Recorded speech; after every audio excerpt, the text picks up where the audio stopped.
Okay, so we're going to start off by looking at Laplace equation in one dimension. And in one dimension, the potential is going to depend on only one variable.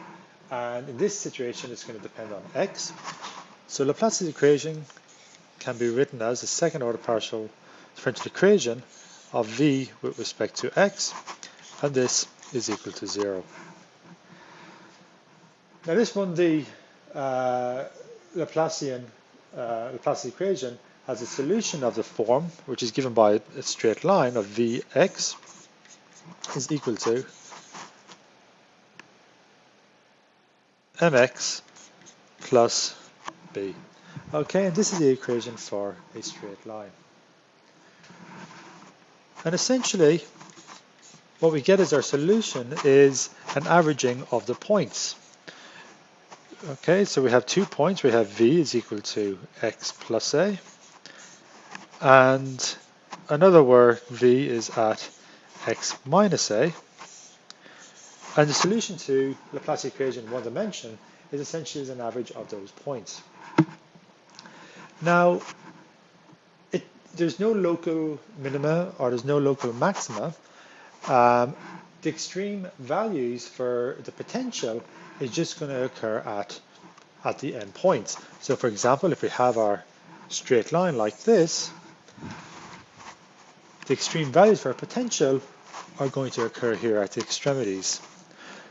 In between, this is going to be pretty much a pretty smooth function. Now, how is this going to look in 2D? Well, in 2D, it's essentially just going to depend on two variables. So in 2D, partial derivative with respect to x plus the second order partial derivative with respect to y, and this is going to be equal to 0. Okay, so essentially the value of v at some point xy is just the average of those around the point.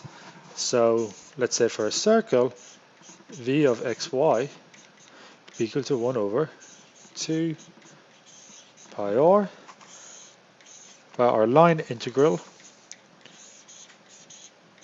around that circle.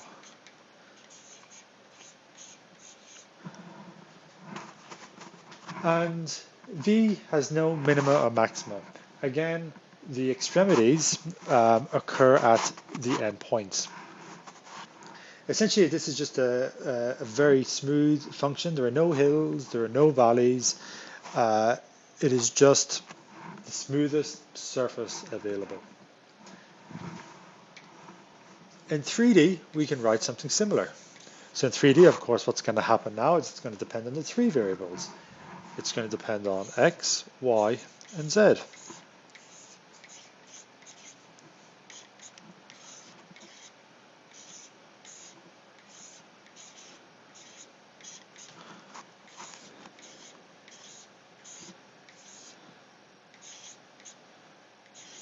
And this is going to be equal to 0.